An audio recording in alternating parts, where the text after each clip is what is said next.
이사야서는 예언서의 왕자로 불릴 만큼 예수 그리스도에 관한 예언으로 가득 차 있습니다. 특히 예수님의 고난과 관련하여 십자가 사건을 예언한 내용은 매우 실제적일 만큼 그 묘사가 뛰어납니다. 이사야 53장을 메시아 고난의 장이라고 부르는 것은 예수님의 그 십자가 죽음이 가지고 있는 의미를 이사야서에 나타난 예언을 통해서 잘 알려주고 있기 때문입니다. 그리고 이것은 민족을 구원할 구원자를 고대하며 살아왔던 유대인에게 있어서 메시아로 오실 예수 그리스도를 예언하고 있는 매우 소중한 예언이라 이렇게 말할 수 있을 것입니다. 오늘 본문의 말씀도 유다가 전쟁의 어려움에서 회복을 바라는 가운데 그들의 구원자가 되실 예수님에 관한 예언이 되겠습니다. 그것도 아주 보잘것도 없고 이름도 없는 시골 농부의 이름인 이새를 통해서 시작하고 있다는 것은 민족을 구원할 구세주가 세상이 기대하는 이 가치나 기준에 맞게 오시는 것이 아니란 사실을 알려주고 있는 것이죠. 본문에 등장하는 이새는 다윗의 아버지로서 보아스와 룻의 손자입니다. 그에게는 8명의 아들이 있었는데 그 아들 중 막내가 바로 다윗입니다. 유대인의 전통에 따르면 아버지의 유업은 대체로 맏아들이 받았습니다. 그런데 이새의 아들 가운데서 하나님으로부터 선택받은 사람은 막내인 다윗이었던 것이죠. 성경은 다윗을 일컬어 이새 아들이라는 명칭을 사용하고 있는데 그것은 아브라함으로부터 이어진 혈육을 통하여 하나님의 언약이 이루어진 것을 보여주고 있다 할 것입니다. 그래서 아브라함과 다윗의 자손 예수 그리스도의 세계라로 시작하는 마태복음 1장에 나오는 예수님의 족보에서 5절과 6절에 보면 살몬은 나합에게서 보아스를 낳고 보아스는 룻에게서 오벳을 낳고 오벳은 이새를 낳고 이새는 다윗 왕을 낳으니라고 하였던 것입니다. 본문 10절에 있는 이새의 뿌리에서 한 싹이 나서라는 말이 갖고 있는 의미가 바로 다윗의 자손인 예수 그리스도를 가리키고 있다 할 것입니다. 이처럼 남유다의 구원자로 등장하는 분이 이새에서 뿌리에서 나오고 거기서 한 싹이 나오는데 모든 민족에게 있어서 구원의 기호가 된다라는 사실과 모든 민족이 구원자에게로 몰려들 것인데 그것은 영원할 것이라고 본문 10절에 이야기를 하고 있는 것입니다. 읽어보겠습니다. 그날의 이새의 뿌리에서 한 싹이 나서 만민의 기호로 설 것이요 열방이 그에게로 돌아오리니 그 거한 곳이 영화로우리라. 이스라엘의 역대 왕 중에 가장 위대한 왕이었던 다윗의 등장은 그가 이새의 뿌리로 나와서 한 싹이 될 때까지 하나님의 선한 구원의 역사를 이뤄갈 중심적 인물로서 나타났습니다. 그리고 이후 약속의 후손들을 통하여 나타낼 하나님의 구원 역사가 마침내 예수 그리스도를 통하여 완성될 것임을 예언하고 있는 것입니다. 그런데 하나님의 구원자를 통한 이스라엘의 회복은 단지 이스라엘만의 회복이 아니라는 것입니다. 모든 민족이 우뚝 선 나라요 모든 민족이 이스라엘을 중심으로 돌아가게 하는 역사가 된다라는 것입니다. 그런데 이런 이사야 예언한 이 말씀이 이후에 유대인들에게 있어서 시오니즘이라는 사고방식을 가지게 되었습니다. 그래서 그들은 하나님을 떠난 삶을 살았음에도 불구하고 여전히 예루살렘을 중심으로 하는 하나님 나라의 회복을 기대하게 되었던 것입니다. 실제로 사도행전 1장 6절에 보면 예수님께서 승천하실 때 제자들이 물었던 것이 이것 아니겠습니까? 저희가 모였을 때 예수께 묻자와 가로되 주께서 이스라엘 나라를 회복하심이 이때니까. 유대인에게 있어서 가나안은 애굽의 종살이하던 곳에서 약속하신 땅이고 지금의 이스라엘 땅입니다. 그러니 전쟁의 어려움 속에서도 여전히 그들이 거하던 곳은 하나님의 약속된 땅이요 그곳에서 하나님의 구원 역사가 나타나는 곳으로 인식할 수밖에 없었던 것입니다.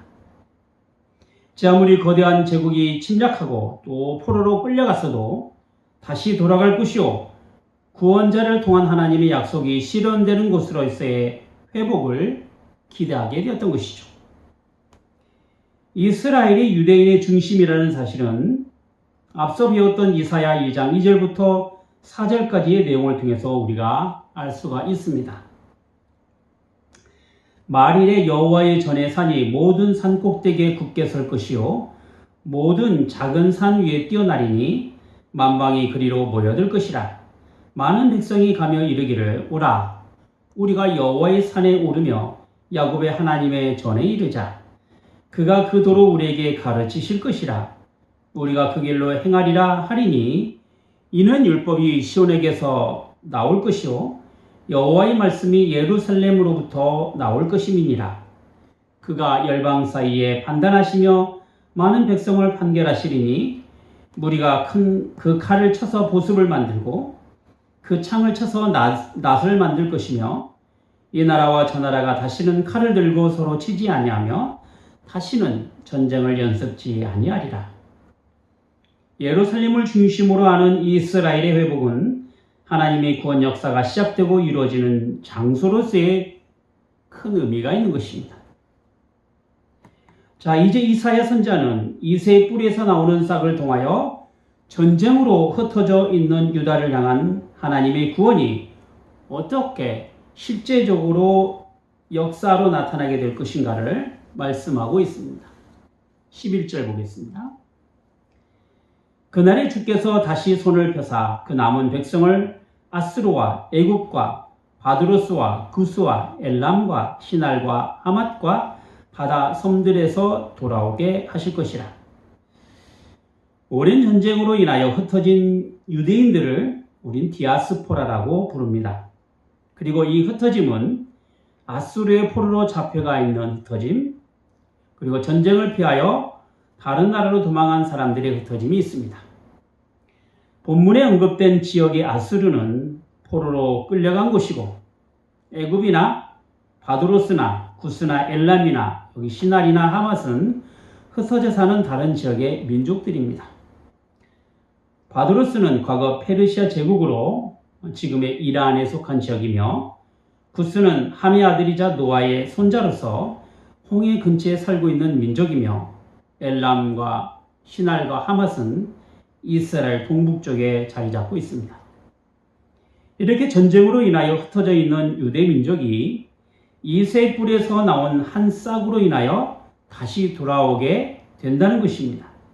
그것도 이새의 잘난 아들이 아니라 아무도 알아주지 않았던 막내 다윗을 통하여 새로운 일을 시작하게 하셨다라는 것은 하나님의 일하심에 쓰임을 받았던 사람들 대부분이 무슨 이름을 알리고 대단한 업적을 이뤘던 사람이 아니라는 것입니다.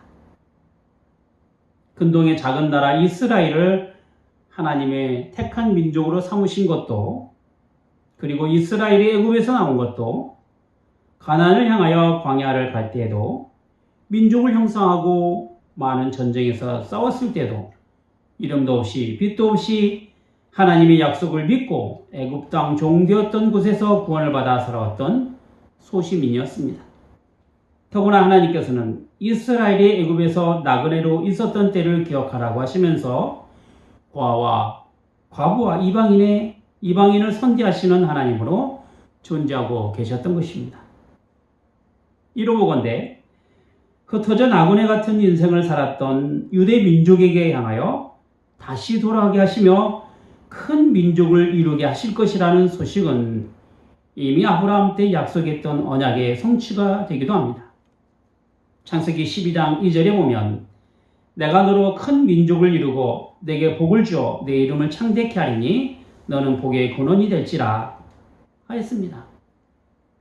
아브라함의 후손으로 자청한 이스라엘은 큰 민족을 이루게 하시려는 하나님의 약속을 성취하는 존재였기 때문에 애굽의 종살이와 또 아수르와 바벨론에 의하여 나라가 망해 포로로 끌려가 흩어진 민족이었다 하더라도 결국은 이스라엘을 중심으로 다시 회복시키시는 구원의 하나님을 믿고 살아왔던 것입니다. 그러니 흩어진 유대인이 제 아무리 멀리 했다 하더라도 하나님께서 그의 백성을 모으실 것이라고 약속하시고 마음만 먹으시면 못 이루실 일이 없으시다는 분명한 사실을 우리는 본문을 통해서 알 수가 있는 것입니다. 중요한 것은 하나님께서 택하신 백성들을 모으시는 일을 위하여 세상을 향한 깃발을 높이 세우셨다는 것입니다. 12절을 보겠습니다. 여호와께서 열방을 향하여 기호를 세우시고 이스라엘의 쫓긴 자를 모이시며 땅 사방에서 유다의 이산한 자를 모으시리니, 하나님의 부르심에 따른 효력은 선택받은 사람들에게 향한 기호를 바라보는 것에 있습니다. 이것은 마치 이스라엘 백성들이 광야에서 뱀에게 물려 죽게 되었을 때 장대에 높이 쳐든 노뱀을 보고 살아났듯이 하나님께서는 흩어져 있는 백성들을 부르시고 모으시기 위하여 기호를 세우신 것입니다. 요한복음 3장 14절과 15절을 보시죠. 모세가 광야에서 뱀을 든 것 같이 인자도 들려 하리니 이는 저를 믿는 자마다 영생을 얻게 하려 하심이니라. 이스라엘을 향한 하나님의 부르심은 그들에게 향한 기호를 세우신 그 부르심입니다. 그리고 그 기호는 이새의 뿌리에서 난 싹이요 다윗을 통한 약속의 후손인 예수 그리스도를 가리키고 있는 것이죠. 흩어진 백성들을 향한 하나님의 부르심은 열방을 향한 기호, 즉 이 세상을 향한 구원자를 세우신 하나님의 약속에 따라 되는 일입니다. 그러므로 하나님의 약속된 구원자가 아니고서는 도무지 하나님을 만날 수도 없고, 죄로 인하여 상처받고 죽고 죽이며 부서지고 무너진 이 세상을 향한 회복의 역사가 나타날 수가 없는 것입니다. 하나님의 구원 역사는 이렇게 죄로 말미암아 죽을 인생을 다시 살리시고 무너지고 넘어진 인생을 다시 회복시키시려고 우리의 기호가 되시는 예수 그리스도를 통하여 나타나게 하신 것입니다. 따라서 우리는 예수님이 아니고서는 하나님을 만날 수도 없고 하나님께로 나아갈 수도 없습니다. 요한복음 14장 6절에 보면 예수께서 가라사대 내가 곧 길이요 진리요 생명이니 나로 말미암지 않고는 아버지께로 올 자가 없느니라 고 하셨습니다. 이 세계에서 난 싹이요 모든 민족의 기호가 되시는 예수님께서 길과 진리와 생명이 되시기 때문에 하나님께로 갈 수가 있는 것입니다.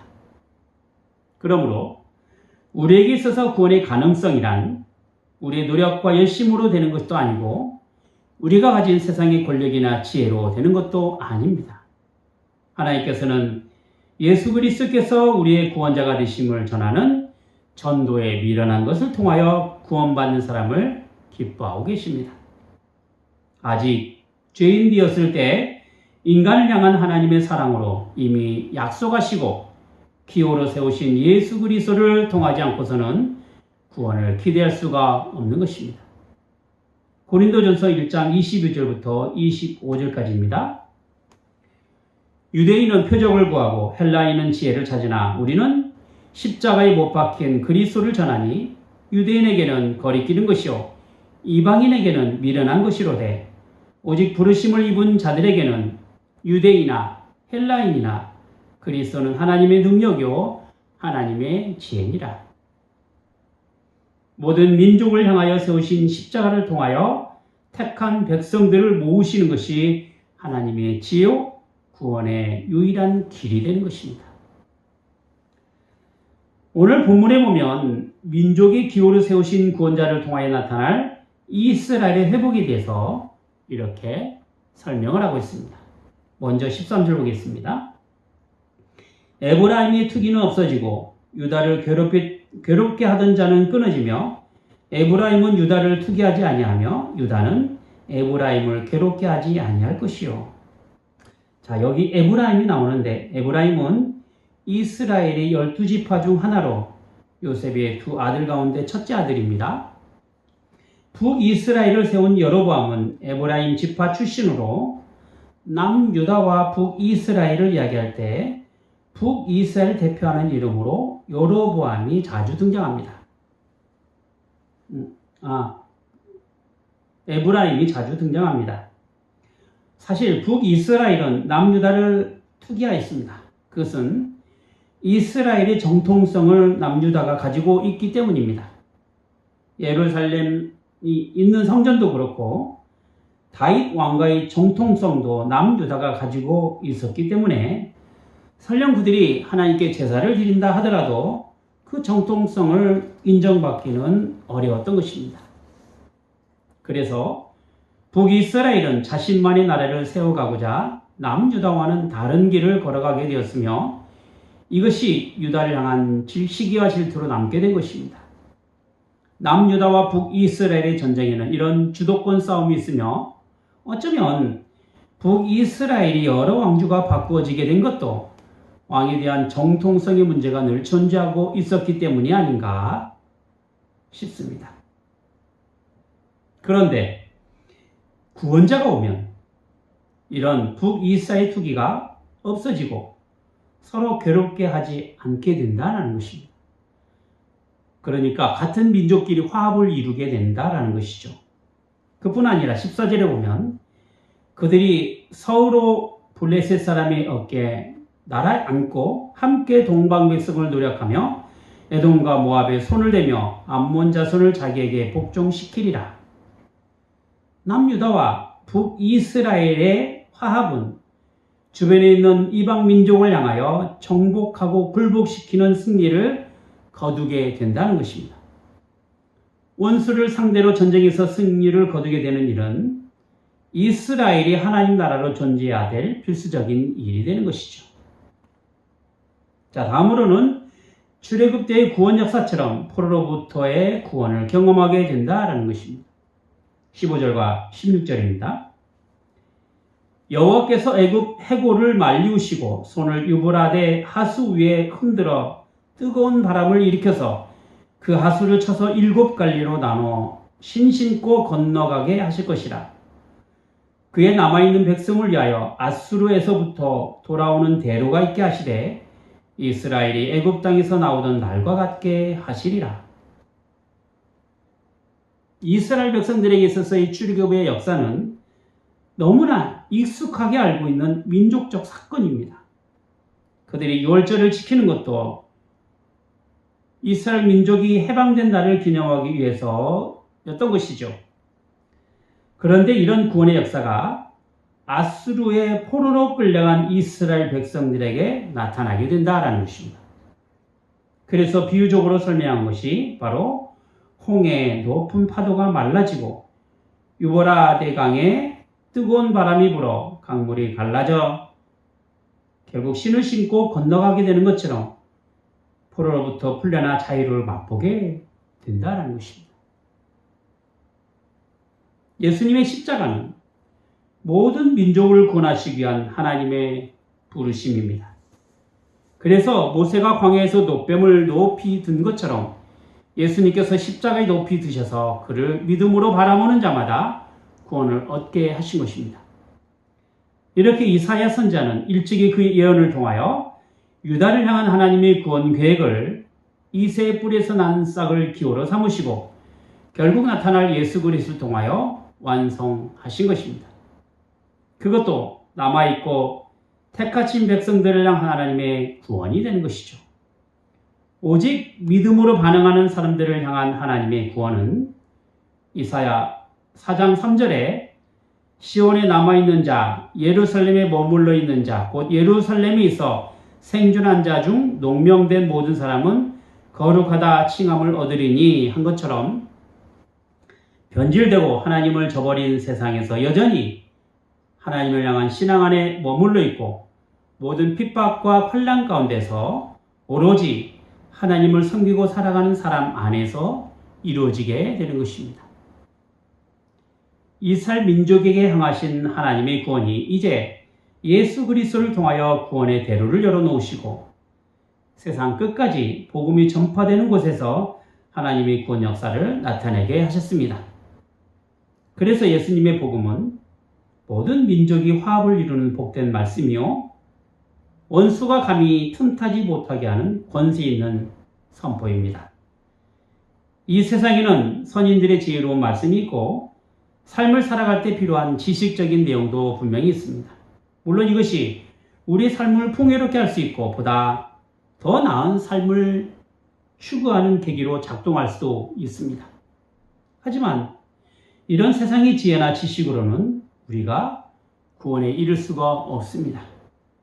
오직 모든 민족에게 향한 구원의 기후가 되시는 예수님의 십자가를 통해서만이 구원을 얻을 수가 있는 것이죠. 유일하고 참되신 하나님의 구원은 자신이 지은 죄로 인하여 죽을 수밖에 없는 인간을 대신하여 이렇게 하나밖에 없는 아들을 죽이시는 십자가 형벌로 이루게 하신 것입니다. 따라서 예수님의 십자가는 실패한 죽음이 아닙니다. 오히려 죽음에서 부활하시는 승리의 십자가입니다. 이사야 선지자가 예언한 이새의 뿌리에서 난 싹이 모든 민족의 기호가 되어 택한 백성들을 불러 모으시는 하나님의 구원이 되는 것이죠. 흩어져 있는 교회를 모으시는 하나님께서는 오늘날에도 여전히 예수 그리스도를 바라보는 인생을 통하여 하나님의 약속을 이뤄 가시는 것입니다. 기도하겠습니다. 걸어가신 하나님 아버지, 이스라엘을 통한 하나님의 구원은 일찍이 이사야 선지자의 예언을 통하여 민족을 구원할 기호가 되시는 예수 그리스도를 가리키고 있음을 저희가 오늘 말씀을 통하여 배웠사옵나이다. 따라서 예수님의 십자가는 저희를 향한 구원의 징표가 되시며 모든 민족을 부르시는 하나님의 부르심이오니 저희에게 있어서 십자가의 도가 구원에 이르는 지혜가 되게 하시며 또한 생명으로 걸어가는 길이 되게 하여 주시옵소서. 주 예수 그리스도 이름으로 기도하옵나이다. 아멘.